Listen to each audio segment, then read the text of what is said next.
What do you do when the person who calls you sister slips poison in your tea, then cries the loudest at your hospital bed? That question echoed through the fluorescent-lit corridors of Gwarinpa General Hospital, but it began long before the machines started beeping around me. It started months ago, under the illusion of laughter and lipstick. It started with Zara. We were not born sisters, but in the bustling neighborhoods of Abuja, blood didn't always define family. Zara moved into the self-contained apartment opposite mine in the Gwarinpa estate during the first week of the rainy season. I remember because the red dust had barely settled, and the air still smelled like wet earth and mango trees. She knocked on my door with a steaming plate of jollof rice, and the kind of smile that made you lower your guard. You're the only one who hasn't slammed their door in my face. That must mean something, she joked, handing me the plate with freshly painted nails. From that day, Zara became a fixture in my life, braiding my hair on Friday nights, sharing Uber rides to work, even helping me choose outfits when I had dates. We both worked in the city, me as an admin officer in a real estate firm, her as a fashion consultant for wealthy Abuja clients. She had the perfect wardrobe, perfect banter, and what seemed like the perfect heart. But even diamonds can have flaws beneath the glitter. The signs were subtle, like soft whispers in a noisy room. I started getting sick every few weeks. Stomach cramps that came out of nowhere. Headaches that made my vision blur. My skin, once glowing from skincare routines and fresh fruit, began to look dull. "You work too hard," Zara would say, massaging my shoulders with oils she claimed were from her last trip to Lagos Island. "Drink this," she'd urge. "It's hibiscus and ginger. Clears toxins." I drank it. Then came the paranoia. Or was it intuition? Once, I walked in on Zara in my room, standing too close to my drawer. "Looking for your edge control," she said with a casual flip of her braids. I laughed it off. Another time, she intercepted a delivery meant for me and claimed she thought it was hers. "You know our names sound alike," she grinned. Zara always had a grin. That grin became her weapon. And still, I trusted her. Because in this city of fake smiles and harder truths, it felt safer to have one friend who knew everything. She knew about my mother's diabetes, my on-again off-again situationship with Rhodamai, even the amount I had saved for my Canada relocation plan. Zara wasn't just a friend. She was the sister I never had. So why did I start hiding things from her? It was a Sunday morning, Abuja sunlight seeping through lace curtains. I had just come back from a wellness checkup. Again, because the doctor said my immune system was behaving like it had been tampered with. That's when I found the note, tucked under my herbal tea canister on the kitchen shelf, written in unfamiliar handwriting. "Not everything shared is sacred. She knows your every move." The handwriting was shaky, almost like someone had written it in a rush. I felt the skin on my arms rise.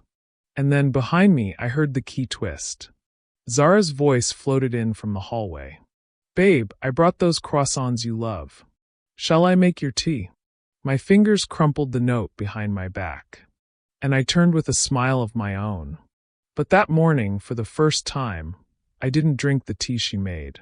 And that decision would save my life, at least for a while. I held the warm teacup in both hands, Zara watching me with those perfectly lined eyes, standing by the marble countertop like she owned the moment. Her lips were curled into that signature smile, disarming, generous, familiar. I brought the cup to my lips, tilted it ever so slightly, and let the steam brush my face. But I didn't drink. "I'm not feeling too well," I said, forcing a soft cough. "Maybe later." Zara tilted her head like a curious bird. "Since when does tea hurt anyone?" she said, laughing gently. "This one is special. I added dried baobab and honey, cleanses the gut." I set the cup down. "I'll have it after breakfast. My stomach feels funny." She didn't argue. She just stood there, watching. For a second too long. Later that night, while she was out visiting a client in Maitama, I poured the tea into a clear jar and placed it in the fridge, away from the regular drinks. I wasn't paranoid. I was investigating. There's a difference. Something deep in my spirit wouldn't settle, and Abuja women know better than to ignore the whisper of a gut feeling. I remembered what the doctor had said. Your test results look like slow exposure to something toxic, maybe herbal, maybe chemical. Are you on any strange medication?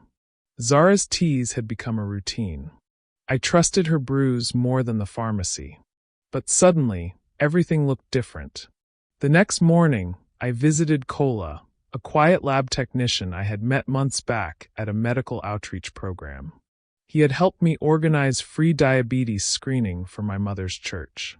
I knew he could test the tea discreetly. You don't have to tell me anything, he said when I handed him the jar, wrapped in an Ankara scarf. But the fact that you're asking me to test tea already tells me something's wrong. My fingers trembled slightly. Just see what you find. He nodded. Back in Guarimpa, Zara was in my room, humming as she folded my laundry. My bed sheets were freshly spread. My perfume bottles were rearranged. My phone was plugged in and charging. She always acted like my space was hers. That day, it irritated me in a way I couldn't explain. Don't you have clients to meet? I asked, trying to sound light. She didn't look up. Cancelled.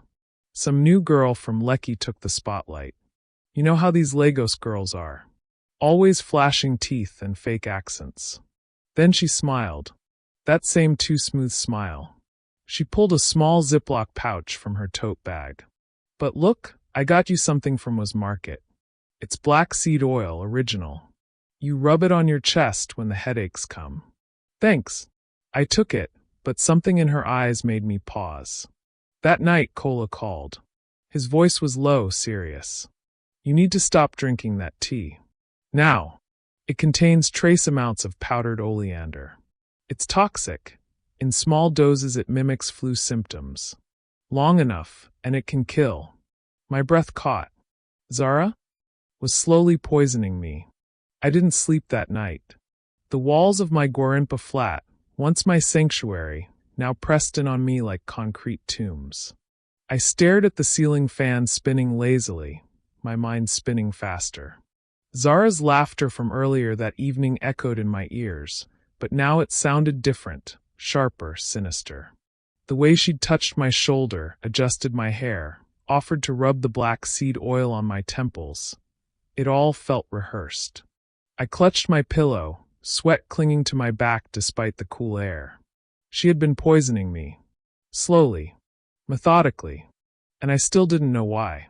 By morning, I was a storm hiding behind lipstick and eyeliner. I wore my sky blue blouse and black skirt, Zara's favorite outfit on me, ironically, and walked into the kitchen where she was already making breakfast. I was thinking, she said, slicing boiled yam with the precision of a surgeon. You should rest today. You looked pale yesterday. I'll handle your laundry, maybe even clean out the pantry. I watched the steam rising from the pot. No need, I replied. Actually, I have a meeting in Maitama. Remember that woman who wanted the duplex listed? Zara looked up briefly. Oh, that one again. I nodded. My voice was steady, but my hands were balled into fists in my baggy purse. I might sleep over at my aunt's in Asakoro after. Too tired these days. Zara smiled again. But this time I caught the flicker, the pause, the subtle shift in her brow. Something wasn't right.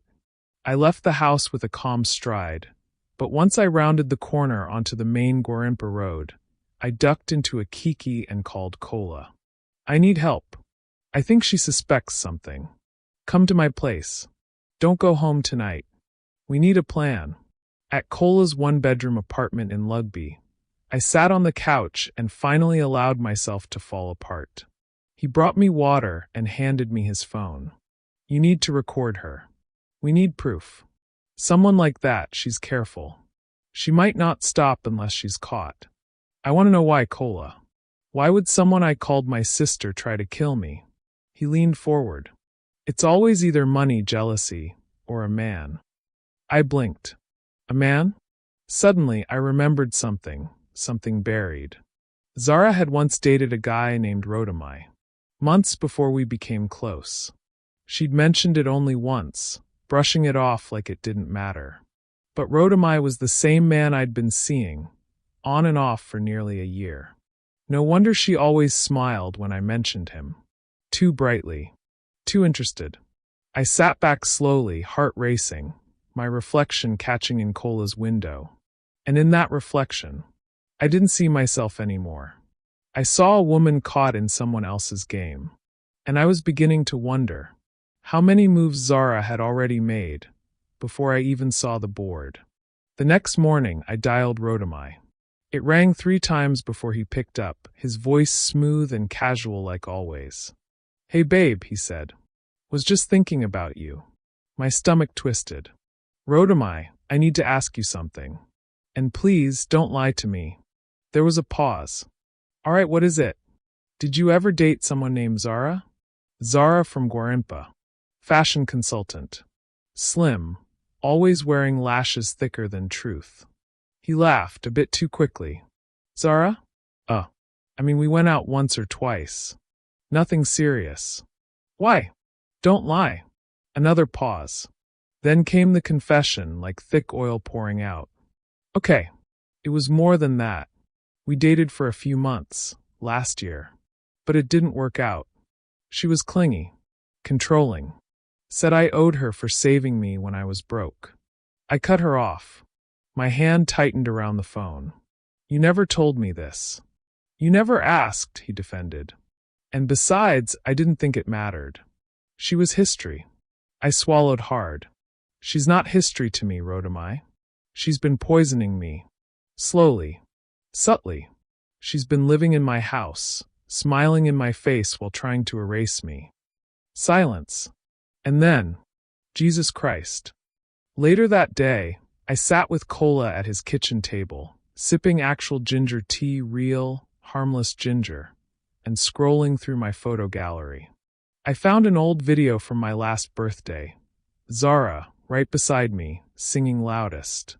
At the corner of the frame stood Rodamai, half smiling, holding up a glass.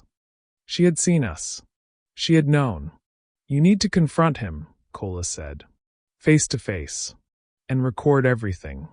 If this woman has a motive, we need her own voice confirming it. Otherwise, it's your word against hers." I agreed, but I wasn't ready yet. So instead, I watched. That evening, I returned to the flat. Zara was painting her toenails on the living room couch, Netflix playing in the background. She looked up and grinned, but something in her eyes was off. She didn't ask where I'd been. She didn't offer tea. "You hungry?" she asked instead.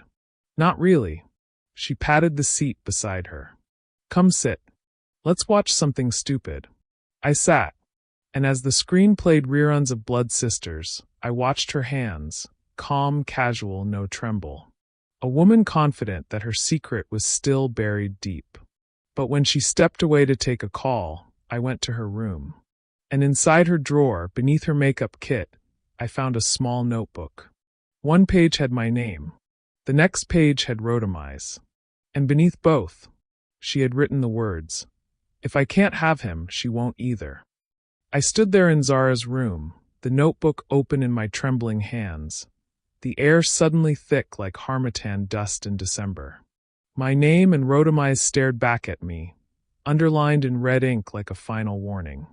If I can't have him, she won't either. It wasn't a diary. It was a declaration. I heard the flush of the toilet and quickly slipped the notebook back into its hiding place, fingers shaking.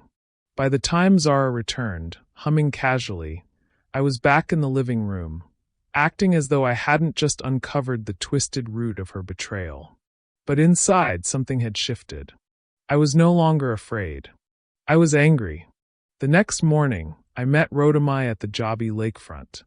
The breeze off the water was cool and heavy with dust, but it gave us privacy. I wore oversized sunglasses and a headscarf, part disguise, part shield. Rodamai was pacing. "I still can't believe it," he muttered. "That girl? Zara? She never struck me as that kind of evil. You weren't the one she wanted dead, I replied flatly. You were the prize. I was the obstacle. I pulled out my phone. I need your help, wrote I. We have to get her to talk. To confess. He blinked. How? I took a deep breath. You're going to text her. Later that night, I watched from across the room as Zara scrolled through her phone. I knew the message she had just received. Zara, we need to talk. I miss you. I think I made a mistake. Wrote I. She was frozen. Her face didn't move, but her foot tapped rhythmically, fast, anxious. Then she rose slowly and disappeared into her room. I waited 10 minutes before tiptoeing to her door. And that's when I heard it. A voice note. Her voice panicked, breathless. Wrote I. You can't just show up again like that, you hear me? You said you loved me. You said it. And now you're with her? You think you can just run back into my life after everything I've done? Everything I've sacrificed? You think this was easy for me? I poisoned that girl, wrote I. I did it for you. So don't you dare. My heart nearly stopped. I hit record on my phone. 30 seconds. Then 60. Then proof. I stepped away from her door, my pulse pounding. She had no idea I had just recorded her confession. And in that moment, I realized it wasn't just my life in danger anymore. It was hers. I didn't sleep. Again. But this time, it wasn't fear that kept me awake. It was clarity. Zara had confessed. Not in whispers. Not in riddles. In her own voice, with fury burning beneath every syllable. She had poisoned me. She had said it. For him. And now, I held the recording like a match above dry grass. I could ruin her. But I had to be careful. Girls like Zara don't just crumble. They burn everything down with them. At dawn, I met Kola in his car, parked near the back gate of Guarimpo Estate. I played him the recording. He didn't blink once through the entire minute and 20 seconds. That's it, he said. We can go to the police. No, I replied. Not yet. He frowned. Why? Because she doesn't know I know. And I want her to lead me to everything else, every lie, every secret. If she's done this to me, she might have done it to someone else. He studied me. You sure you're not thinking like her now? I looked out the window at the rising sun. Maybe I am, but I won't let her win. Later that day, I invited Zara out. Let's go to a spa, I said, smiling with perfect teeth. I feel like we need to unwind. Girl time. She raised a brow. You. Spa. I laughed. Even strong women break. She nodded slowly. Okay. Your treat. Of course. We went to a wellness spa and was too neutral ground. As we soaked our feet in rose water, I subtly asked, do you ever think we trust people too much? Like, they say they love us, then betray us without blinking. Zara tensed slightly but chuckled. That's why I don't trust anybody. Not even myself sometimes. Her mask never cracked. But her eyes told another story. Back at the house, I planted a flash drive in her room. I knew where she kept her laptop. If she had searched things online, dosage amounts, poison herbs, even fake health blogs, it might be there. I wasn't waiting for justice to find me. I was building it with my own hands. That night she made dinner. Ifo riro and rice. No tea. She watched me from across the table. You've changed, she said, almost softly. Have I? You used to cry when someone raised their voice at you. Now you stare like you're waiting for something to fall. I smiled. Maybe I'm just done being blind. At 2:17 a.m., the flash drive synced to my phone. Inside her documents folder was a file titled Doses, Days, and Disguises. And in it, a list of every day she had poisoned me, down to the cup. By sunrise, I wasn't the same woman anymore. I had been bent, bruised, nearly buried, but not broken. Zara's file was meticulous, disturbingly so. Each line detailed how much tea I had drunk, the strength of the doses, the days I'd vomited or missed work. One line chilled me to my marrow. March 11th, she cried. Perfect. Blame it on stress.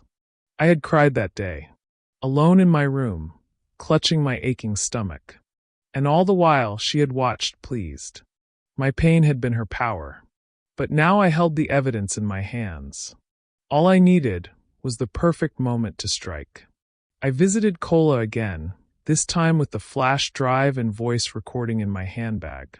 He connected it to his laptop and read through the files in silence, jaw tightening.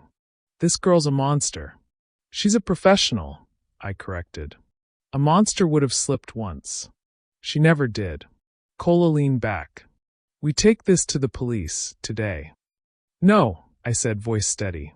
We finish it. My way. He stared. What are you planning? I pulled out my phone, opened my notes app, and showed him the title. The Sister Who Tried to Kill Me. YouTube script, anonymous narration. His eyes widened. You want to go public? She'll never confess to the police.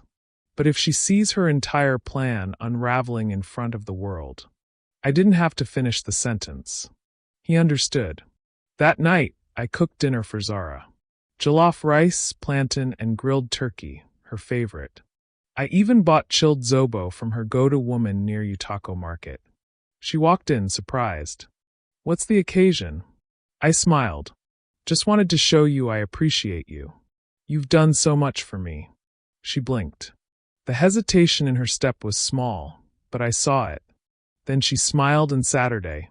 You know I'll always be here for you. Oh, I know, I said gently. But sometimes even the people closest to us are the ones holding the knife. Her fork paused midair. What do you mean? I locked eyes with her. I mean, what would you do if someone you loved was plotting to destroy you?